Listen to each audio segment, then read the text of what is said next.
వృషభ రాశి. ఓం నమో శ్రీ లక్ష్మీ వెంకటేశ్వరాయ శ్రీ మహాగణాధిపతయే నమః. ఈ వృషభ రాశి వారికి ఈ వారం మనం చూసినట్లయితే చతుర్థంలో చంద్రుడి యొక్క సంచారం, చతుర్థ పంచమ షష్ఠ స్థానాల్లో చంద్ర సంచారం, రవి శుక్రుల శుక్రబుధులు సప్తమ స్థానంలోను, రవి కుజులు అష్టమ స్థానంలోను, మరి వ్యయ స్థానంలో గురుడు, లాభస్థానంలో రాహువు, దశమ స్థానంలో శని, ఈ గ్రహాల యొక్క పరిస్థితి ఉన్నది. అయితే ఇటువంటి పరిస్థితుల్లో మనం చూసినట్లయితే కార్యజయం అనేది లభిస్తుంది, ఆర్థిక ప్రయోజనాలు అనేవి తప్పనిసరిగా ఉంటాయి. అయితే మిగిలినటువంటి విషయాలన్నీ కూడా మనం చాలా నిదానంగా ముందుకు వెళ్ళాలి. ఏ విధంగా అంటే చంద్రబలం ద్వారా వార ప్రారంభంలో అనవసరమైన వ్యవహారాలకి దూరంగా ఉండాలి.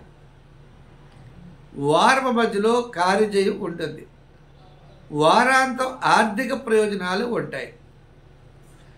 అయితే ఎంతటి విషయమైనా మీ మీదకి ఇలా వచ్చిన తర్వాత మీరు దాన్ని అలా తీసి పారేసినట్లుగా దాన్ని మీరు క్లియర్ చేయగలుగుతూ ఉంటారు.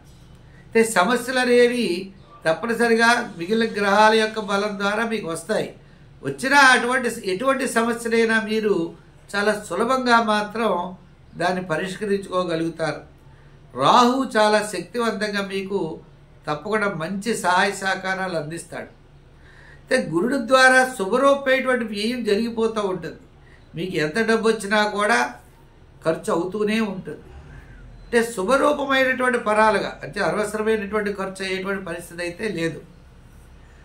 అయితే మనకి ఉద్యోగపరంగా కనుక మనం చూసినట్లయితే ఉద్యోగస్తులకి పరిభారంగానే ఉంటుంది.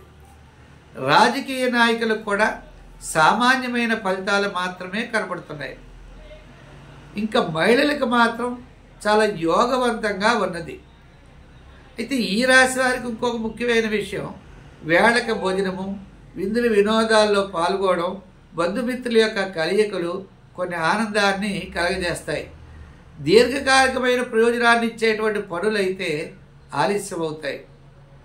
చేత ప్రతి పని యందు కూడా నిదానము, శ్రద్ధ, ప్లానింగు చాలా ఈ రాశి వారికి వారం చాలా అవసరం.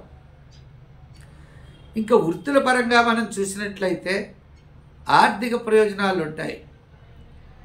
వ్యాపార పరంగా మనం చూసినట్లయితే మరి బుధవారం నుండి వారాంతం వరకు చక్కని వ్యాపారం జరుగుతుంది. ఈ వ్యాపారంలో ఎలక్ట్రానిక్స్ వారికి, గృహోపకరణాలు, లోహ యంత్ర వాహన వారికి, కమిషన్ సంబంధమైన వ్యాపారాదులకి యోగవంతంగా ఉంటుంది. మనం ఈ రాశి వారు కొన్ని పనులు వాయిదా వేయవలసిన అవసరం అయితే ఉన్నది. కోర్టు వ్యవహారాదులు యోగించవు. ఆరోగ్య సూత్రాల్ని పాటించాలి. అంటే ఇండైజెషన్ ట్రబుల్స్ రావడానికి కూడా వారాంతం అవకాశాలు ఉన్నాయి. అందుచేత ఆరోగ్య సూత్రాలు తప్పనిసరిగా పాటించండి. ముఖ్యమైనటువంటి వ్యవహారాలన్నీ కూడా యోగవంతంగా ఉంటాయి. మరి మహిళల విషయం అనుకోండి, విద్యార్థులు కూడా గణపతిని బాగా పూజించాలి. తద్వారా విశేషమైనటువంటి ఫలితాలు వారికి లభిస్తాయి. మరి ఈ రాశి వారి సంఖ్యల్లో 6వ నెంబరు, రంగుల్లో తెలుపు ధరించడం చాలా మంచిది. ఆరాధనలో శివారాధన చేయండి. సోమవారం నియమం పెట్టుకుని సోమవారం శివ దర్శనం చేసినట్లయితే విశేషమైనటువంటి ఫలితాలు మీరు పొందగలుగుతారు. స్వస్తి. మరి ఈ కార్యక్రమాన్ని 10 మందికి అందించడం కోసం ప్రతి ఒక్కరు కూడా షేర్ చేస్తారని చెప్పి కోరుకుంటూ, మా ఛానల్ సబ్స్క్రైబ్ కానివారు తప్పకుండా యూట్యూబ్ ఛానల్ సబ్స్క్రైబ్ అవ్వాల్సిందిగా కోరుతున్నాం. స్వస్తి.